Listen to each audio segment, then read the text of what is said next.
And welcome back to the First Time Homebuyer Show. I'm your host, SD Klassen. As you know, this week we're chatting to the absolutely amazing Nhlakanipho. Went from studying his honors in accounting to becoming a property investor, real estate agent, and property coach. To our viewers at home, as you know, we have a fun-filled, fun-packed show for you every day this week. We have Zamantungwa Kumalo on the Private Property Podcast live at 7 p.m. from Monday to Friday. And of course, if you're interested in farming and agriculture, we have Mbali with you Tuesday and Thursday at 8 p.m. And of course, are you shopping for your perfect home? Chad travels Mzansi and finds that gorgeous, gorgeous homes around Johannesburg. If you're looking for your perfect home, that's every Monday and Friday at 8 p.m. And without further ado, just before we start the show tonight, as you know, we are looking for those absolutely amazing stories. Do you have a story to share with us on the First Time Homebuyer Show? Are you a visionary, a property investor, a author? Do you know about property and want to share your story with us? Well, now is your chance. Put it down in the comment section below. If you know anyone, we want to know them too, because we want to hear their stories. So thank you so much for joining us. We are with the amazing Nhlakanipho. Good evening, Nhlakanipho. I'm fine, Esther. How are you? I'm well. Thank you so much for joining us. I've listened to a few interviews, and I know you also run your own YouTube channel where you educate people. And it's so amazing because in this industry of real estate, we're all extremely frightened by the jargon, by things we hear. But to have someone who, it's like free education. And so tell me, how have people benefited from the education you've given them, either on YouTube or you've mentored them or in person? How have they benefited from that? So there's many different benefits that I think that the education that I'm providing gives to people. Firstly, just to be able to make the decision, the financial decision to purchase a property, knowing how to manage your own personal finances, how to increase your credit score, and all those kind of details are things that I help people with. And I've had a lot of people thank me in my DMs, sending me inboxes on Facebook and on Instagram, just showing appreciation, saying thank you for the assistance. I've now purchased my first home. I've now purchased my second property.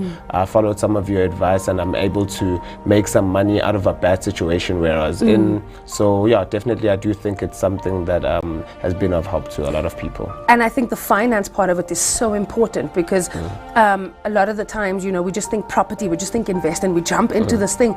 But how important have you seen the finance game? Because you're an accountant, you have your honors in accounting. And I find that the fact that you could link the two, which we're going to get to later, I'd like to find out how you did that. How important would you say to be financially savvy is in this game? It really is important, because if you purchase, no matter how many properties you own, if you are not able to manage the cash flow, if you're unable to manage the income and the expenses, your business will fall. Even from your own personal life, from your salary, if you're not able to manage your salary, you'll find yourself in a situation where you have a lot of debts, you owe a lot of people money, and it's going to be really, really unfortunate. Considering I've seen a lot of people who earn a lot of money and they're still in debt. They're unable to manage their debt, all because of that simple fundamental that they were missing, of the ability to manage your income versus your expenses, and how you allocate to your expenses and how you allocate to investing money. You know, you were talking about being financially savvy and how important it is. So maybe now I should actually just connect the two, right? You have your honors in accounting and you went into real estate. And I just want to find out from you, how were you able to, of course it's easy to connect the two because now you're like the money guy. Now I feel like making those investments aren't as scary because, you know, you kind of inclined and informed about how to work out return on investments, how to see, is this property actually going to give me my money back in the next few years? And I like what you said in one of your interviews, that property is for the long run. It's not a, and you know, in one of our podcasts that we did recently, someone taught me a very valuable lesson, and it's not about is the investment good? It's, are you a good investor? Right? So I just want to connect all of that. I know I said quite a bit now. So how did you link your accounting to your real estate journey? So when you're investing in real estate, from an investment point of view specifically, it should be logic-based, it should be numbers-based. It should be, will this make me money? Will this create wealth for me in the long run? So it was easier for me to run the numbers as you had mentioned. However, I did have other challenges because I only studied accounting, so I don't know construction, I don't know architect, I don't know engineering. There's a lot of other other factors that come into play, like the legal side of property as well. So those are things that I had to teach myself, but at least I knew I was covered from the financial side, where I was able to calculate return on investment. Right. Does this investment make sense for me? And in the long run, will it make sense? In the short run, does it make sense as well? Because we can't predict what's going to happen in the next 15 to 20 years. So what I look at now is basically what's happening now and try to kind of project and say, this is something that might happen in the future. And not to discourage anyone, but it's definitely something that anyone can do, because the accounting and the maths of property is not this complicated. It doesn't require an accounting degree. It doesn't require an honors degree for you to be able to understand those simple basics. It just and you're requires... not just saying that because you're an accountant. I'm really not, because there's so many people who are property investors who do not have accounting degrees. My personal mentor has no background in accounting, and he was able to mentor me to a position that I'm in today. Right. So I've seen it. It really does require a bit of effort if you don't have the background, but it's effort that is going to assist you and help you grow your portfolio, grow your wealth in the long run. And I think what you've just taught me now is that even if you do have a degree in law, then you still need to educate yourself on the money side. Exactly. And then on the other, on all this, because I think it's really good to be educated on all the different factors of property investment. And you even said sometimes you had to teach yourself, and it was great that you did have a mentor, but there are situations where people do not have mentors. And then we have channels like yours and shows like yours and shows like these that we can go and watch and find out about these little things. But at the end of the day, what would you say was the benefit of actually having a mentor? The benefit of a mentor is actually something I can't quantify. I really can't quantify it, because he assisted me in not making mistakes. So they prevented me, from not making certain mistakes that I would have made if I was doing it all alone. That is not something you can quantify and put into say, this is how much value. But one thing I can say, if you are looking into becoming a property investor, specifically investing in multiple properties and in having a property portfolio one day, then having a mentor, someone who's done it before, does assist, because it will prevent you from stupid mistakes, not understanding, let's say if there were transfer fees involved, not understanding maybe risks that are associated with building and all of that. So having a mentor really does help. And just last week we spoke about mistakes not necessarily being a bad thing, but making a mistake once is a lesson learned. Yes. But doing it again, it's a mistake. Definitely. Yeah. Then and how I look at it is, if I make a mistake, then it's okay. I can learn from it and move on. Well, the most important thing is you learn from it. But if you're able to leverage off someone else's mistakes, then that's even better, because the mistakes you make will be minimized. And if you do eventually make one of those mistakes that you were told about, then you'll think to yourself, oh shoot, I actually should have listened. And it will resonate, and you'll always remember the next time. That's so true. I want to backtrack a little bit to your upbringing. How did Nhlakanipho grow up? What was it like? Did you know that this was going to be the route that you take? No, definitely not. Even like going back to your accounting degree, did you know like accounting numbers was my game? No, because I'm from Durban, KZN. That's where I grew up. I went to high school there, and then I came to the University of Witwatersrand here in Johannesburg. From there, I studied accounting. Even before I wanted to study accounting, I actually had no idea what to study. The way I chose my studies was, I applied for this, which has the least amount of maths. And seemingly accounting, surprisingly enough, had the least amount of maths. And that's what I went with. I had absolutely no idea what the end goal would be, but I just wanted basically to make money and a better future for me, myself and my family. So that's always been my goal. And then as soon as I started working, I realized that there's more to life than just earning your salary. As much as you can earn your salary, but there's an opportunity for you to make other income in other streams of income in other ways. And the one method that I found was property, and I started zoning in on property. And and I think that's such a big mistake a lot of first years make, and I made the same mistake. I was like, which degree will give me money? Which degree will guarantee that after I graduate, I'm going to get a job straight away? And you said earlier that one stream of income is not enough. And we often talk about this, someone gave an example of a table that has 4 legs, and if the one leg breaks, so let's say you lose your one stream of income, can the table still stand? Can it balance? And what can you then do as an investor, as an investor, or also someone who is, I don't like to use the word, but hustling, always hustling to make those different streams of income? How can you keep that table balanced? And you figured out that you needed to do that at the end of the day. Yeah, you definitely do. Because if you do lose that one stream of income, as we've seen during this pandemic, where a lot of people have lost their jobs and have struggled to make ends meet, like, it really does assist if you have some sort of side hustle that you're doing, 1 or 2, you sell something. And the main thing that I've realized is commitment and discipline to those side hustles are something that will really assist you. If you are not committed to them, then you'll never really grow in it. You'll always just be comfortable in your job and you'll be like, yeah, I'm making a little bit of extra money there. Yeah. But the day you lose your job, then you'll find yourself in a situation where you've never ever being committed to your side hustle, then now you are forced to being committed, and it's unfamiliar territory for you, and it's just going to be even more difficult. So from the time in which you start earning any form of income, obviously you pay your expenses, but also start investing that money into other things. Invest it into property, invest it into shares, invest it into whatever. But the most important investment, I believe, is an investment in yourself. And nowadays, investing in yourself is not so difficult. It doesn't require you to go to WITS or UJ or UKZN. You can go onto YouTube. You buy data, get Wi-Fi, you go onto YouTube, and you find people who are educating other people about different investment strategies.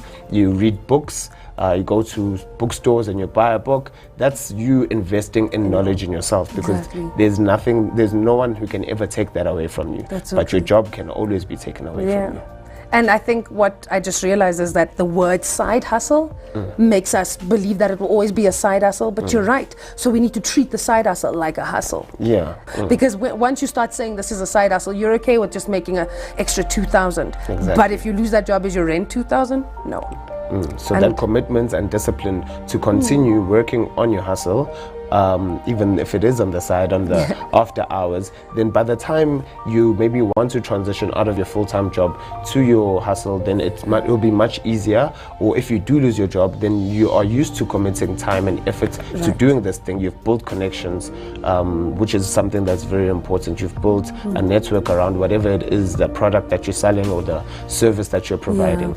Then if you're able to continue and push and motivate yourself and commit yourself and have that discipline, then you probably will be successful in it. That's so true. People, we always say charity begins at home. Were there any, because I know you're from KZN, like lessons learned growing up that you still apply to you today? There's 2 things actually. There's something that my mother said when I was writing my finals in matric. She said to me she said to me I must go there and get an A, and I was like, Joe, I'll try. She's like, no, you're not going to try it. Either you do it or you don't. And that's something that actually stuck with me, to say in life, I mustn't think of things as trying. I must think of it as, it's either I'm going to do this or I'm not going to do this. I'm going to give my whole heart into it, or I'm not going to do it at all.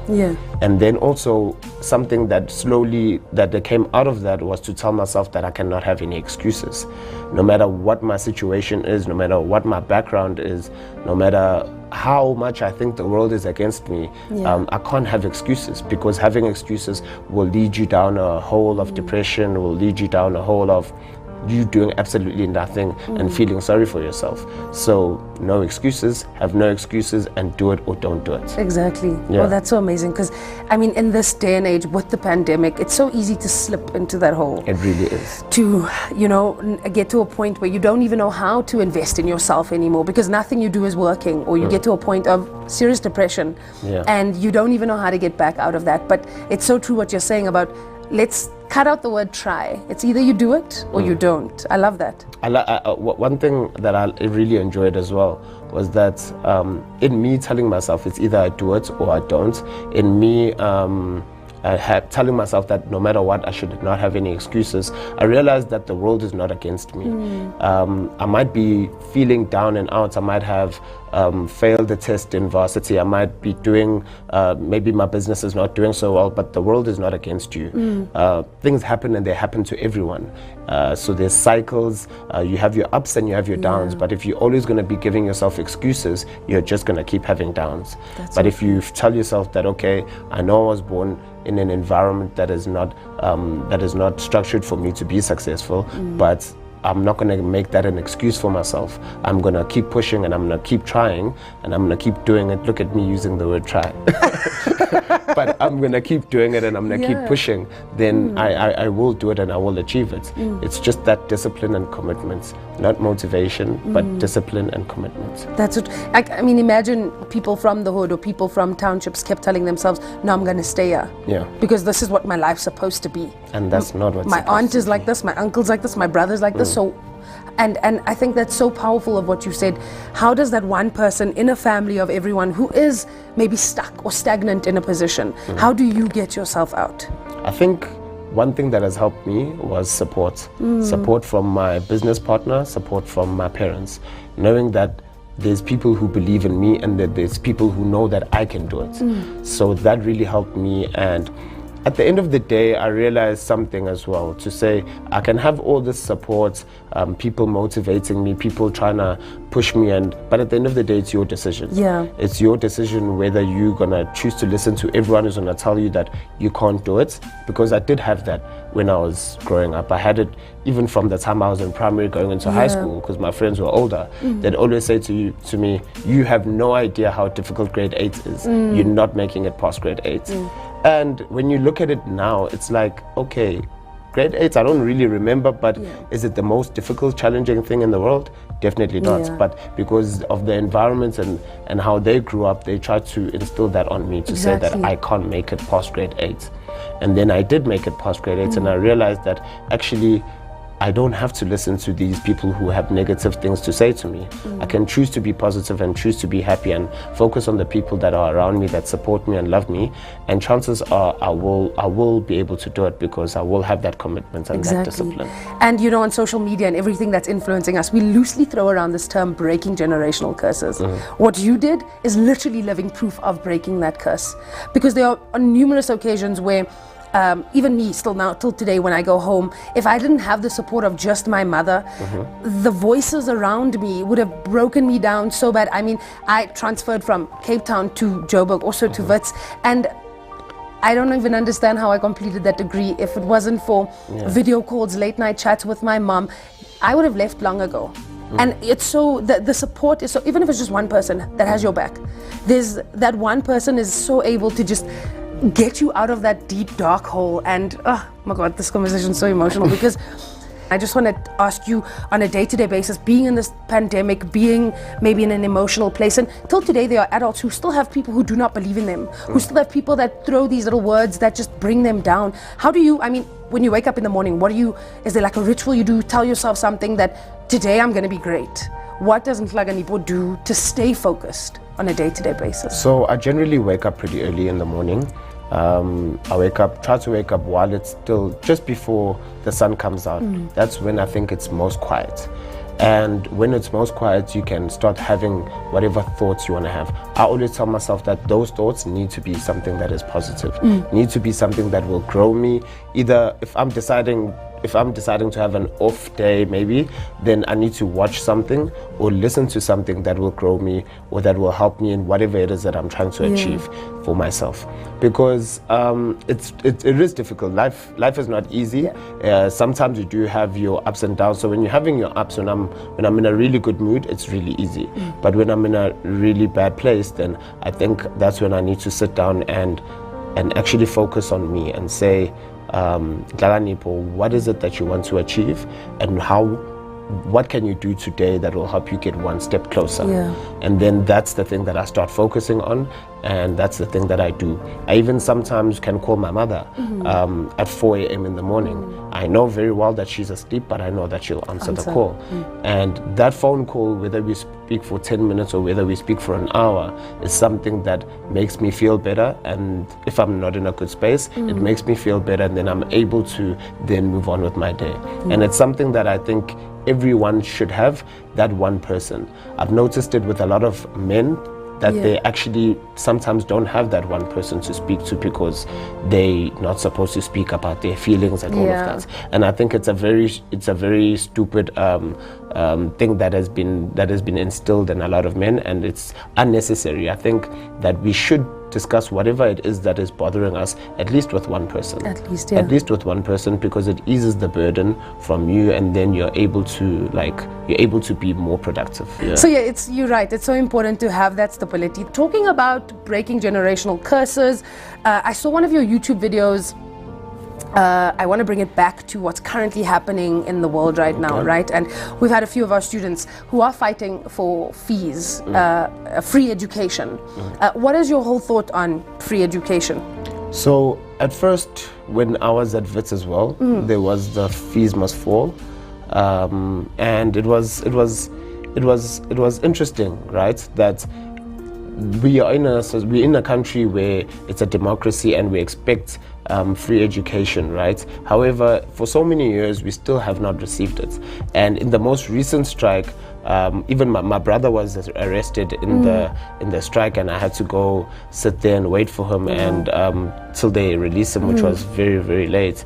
But one thing I realized is that education, it not being free and accessible to everyone, prevents people from having that fundamental, I'm not sure what I should call it, but like a sort of fundamental that can help them as a stepping stone to something else. My degree is not something that helped me. My degree is not something that I want to do for the rest of my life. It's never been that, but it helped me to realize that there's property investing. For someone else, it might be something different. It might be their engineering degree will help them realize that they want to start an engineering company, or they want to diverse into, I'm not sure, as an actuary or something like that. I do believe that education in South Africa is necessary. It's necessary for it to be free because not everyone has access to it. Exactly. Not everyone has access to accomplished students from high school and capable students to achieve this degree, but then they held back because of finances. It really is unfortunate because that person who is held back by finances will do so. It will do two things to them. It will either motivate them to really push hard and be something in life, or that person, if they're not mentally strong, they will actually slump. And a potential great accountant, a potential great architecture, or a doctor will now be prevented from the opportunity, end up on the streets, maybe doing crime and stuff like that, which is something that is already a problem in our country, and we do not need more of that. Do you think if education was free, it would still hold the same quality? If education was free, I definitely believe it would, because especially over time, because when education is free, if you and me get that free education, we feel the need to maybe give back. I started my YouTube channel and all of that because I realized that I was able to study mostly for free, and I want to share everything that I've experienced with everyone with no charge, and I just want to share and share and share. So imagine if we can have more people who experience the same thing, who can experience free education, and then at the end, when they are educated and they're growing in their journey, they will feel the need to give back to society and give back to someone who is similar to them. And even if it's not everyone, but even if it's just one person, that person would make a difference. It's that thing of giving back to, especially where you come from. We like to, because home is so significant, and being on the first time home buyer, I'm going to ask you a quick question, but the word home and the place home is so significant. I want to take it back to your accounting degree. Did your accounting, because you spoke about earlier that of course your accounting mindset did benefit you within this, and again, on the first time home buyer, I want to go to, it's another interview I heard that you did somewhere, which was how you said that there's a fine difference between buying your first home and in having an investment? Yes. Yeah. So there definitely is a difference. So how I said it was, there's a difference between buying a home and buying an investment property. So your first property as a first-time home buyer can be an investment. Yeah. However, there needs to be a distinction between what is an investment and what is your home, because the process in buying your home and the process in buying an investment should not be the same. When you're buying an investment, it's purely based on what is likely to happen in the future, the numbers, am I going to make money, is this thing going to build me wealth?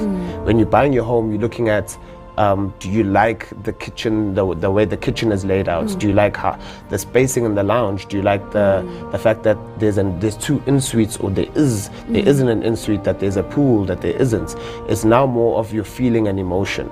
And the mistake that people make sometimes that I've seen is they say they'll buy a home, and then even if in 2 years' time they decide to move out, they'll just rent it out.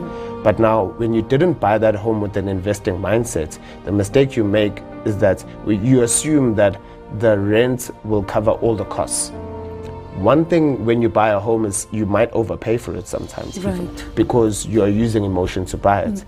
And if you've overpaid for a property, no matter how, and now you're receiving, let's say, 6,000 Rand rent on this house, that's what it's going for, but your costs are 8,000 Rands. Do you see that that's not necessarily now a good investment to make? Right. So that's why I say when you're purchasing an investment, you look at that from day one to say, what is the rent that I will receive and what are my expenses? Is my rent going to be more than my expenses or less? And then you can make a decision from there. Because you're right, there's such an emotional attachment to buying your first home, where when you buy a property investment, it's easy to let it go. And like you've said, you've experienced people, you've seen people who say no, they'll invest it in 2 years, but they cannot let go of that home because it's become a home now. And we literally spoke about the significance of home. So yes, the quick question I had for you earlier was, what does the word home mean for Nhlakanipho? Home is a place of comfort for me. Surprisingly enough, I don't go home often, but it's a place where I feel comfortable, and when I do go home, I completely switch off. I forget about the rest of the world, and I am focused on just family and having a good time, because I go home often. If you notice, even this past December, I went home and I completely relaxed. I came back and I haven't even been active much on my YouTube channel, because I think when I was home, I was just so switched off from the rest of the world and focusing on me and my family. So that's what home is for me. And home and family is something that I hold dear to my heart, and till today, even my greatest achievements in life, I think, are linked back to my roots and my home.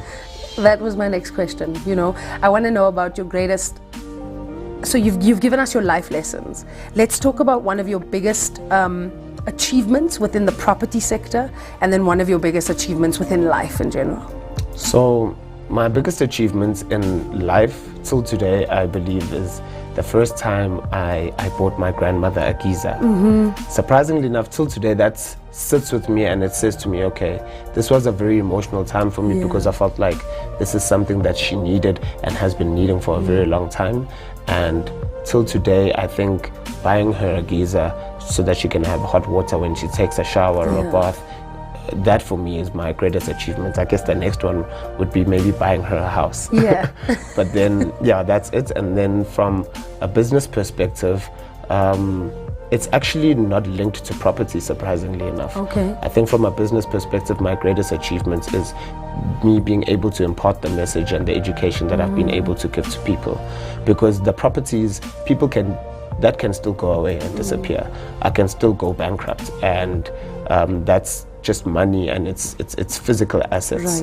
But the intangible that I've been able to impart, the knowledge that I've been able to give to other people to start building their property portfolios, is something that I think is my greatest achievement from a business perspective. And I like that you said it's intangible, because no one can take that away from you. Nobody can take it away. How do you plan on building your legacy? My legacy, I think from a financial side, I think it's just wanting to grow and have as big as of a property portfolio as I can have. But the most important thing to me is just to be comfortable, and to be able to know that I've put in positivity into the world. I've had multiple people that have closed property deals through my education that I've personally mentored, and a lot of people who just watch my YouTube videos. I think that for me is something that I would like to grow in. It's something that I would like to reach more people in the education sector. Definitely that's what I would like to be known for one day. Someone who was able to help other people to build wealth and break the cycle of poverty within their backgrounds. Yeah, that's so amazing, because a lot of us in the industry right now are trying to do exactly just that. But like you said, getting the feedback from someone who's achieved that goal is so amazing. What is your current obsession, whether it's podcast, books? What is, like you said, you wake up at before the sun rises. What is your current obsession, again, that keeps you going? Something that also I think keeps me going is I make it a point in my life to watch something educational or read something educational every single day. Something I did not know something that I did not know the day before and that I will know today, even if it's just one sentence. That one sentence, I believe, will compound over the next couple of years. Again, investing in yourself. And I think that's the most important message that we take home tonight is, what can you do? So to the viewers at home, what do you do, or what can you do going forward to invest in yourself? Because it's free and it's knowledge that no one can take from you. Thank you so much. We'll see you guys again next week. It's been great.